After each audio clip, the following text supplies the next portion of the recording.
Call or click and see how easy it is to schedule your windshield replacement today.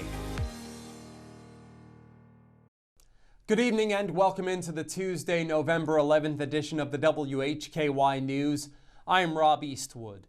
Topping our news today, we have an update on a story involving the death of a child. WHKY's Ariana Mack has the latest. That's correct, Rob. A man previously charged with child abuse in connection to the death of a child has now been charged with murder. The child's mother has now been charged in the case as well. The Hudson Police Department released an update Monday night. 22-year-old Thomas Lee Bryant of Morganton was arrested November 4th by Hudson police officers. He was initially charged with felony child abuse inflicting serious injury. Officers with the Hudson Police Department responded to a residence on Hickman Avenue where an assault involving a 4-year-old child took place. Upon arrival, officers determined that the juvenile had sustained serious injuries allegedly inflicted by an adult male who had been entrusted with babysitting the child. The child passed away at a trauma center. During the investigation, it was determined that Bryant was under a court-ordered condition of release prohibiting any contact with the child. Despite this, Bryant was asked to care for the child by the child's mother, 24-year-old Denaisha Alexandra Booker,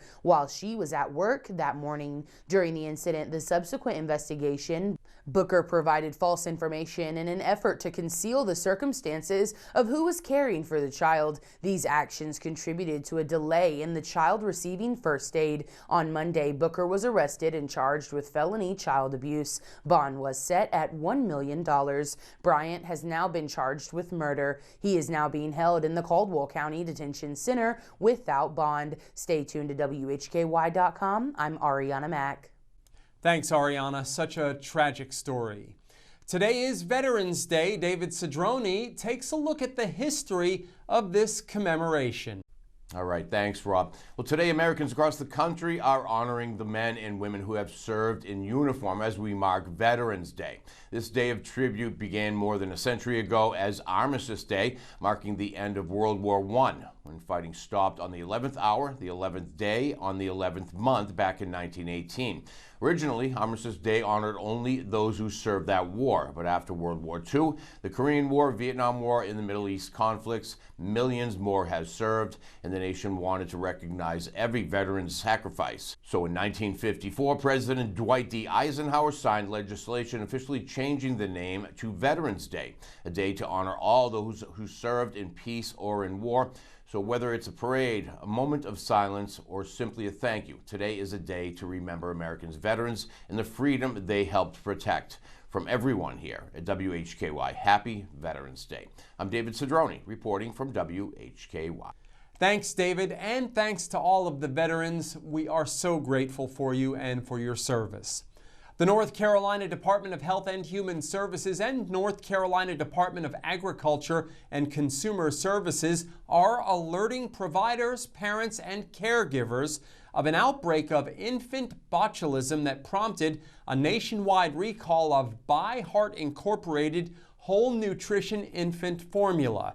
As of November 8th, there were 13 confirmed cases of infant botulism across 10 states, according to the U.S. Food and Drug Administration. There is one suspected case currently under investigation in North Carolina. Currently, 2 lots of By Heart Incorporated Whole Nutrition Infant Formula have been voluntarily recalled to date, with investigations ongoing. The lot numbers of those are on your screen right now. You can take a look at those, and once again, those have been recalled. You can get more details on this by going to our website, WHKY.com, and again, you can find those lot numbers there. The North Carolina Department of Public Safety's Office of Victim Compensation Services on Monday launched an online application portal that streamlines the process for victims of violent crime and their families to apply for reimbursement for eligible costs such as medical expenses and funeral bills. The portal helps modernize a compensation program that last year approved 2,449 paper claims submitted by mail. In 2024, the program reimbursed victims of violent crime and their families $9.8 million. In 2022, the North Carolina legislature allocated no more than $500,000 for the development of an online application process. The process is compliant with the Federal Health Insurance Privacy and Portability Act, allowing secure upload of personal information. You can get more details on this also at our website. In today's crime report, details on the arrests of Alexander County residents from David Cedrone, plus a report from Ariana Mack on a man being arrested for the theft of a backhoe. In local sports, Jason Savage has high school boys soccer playoff results, plus a big announcement related to Caldwell Community College's volleyball team.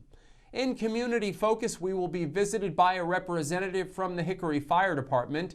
She and Ariana will discuss an important safety issue.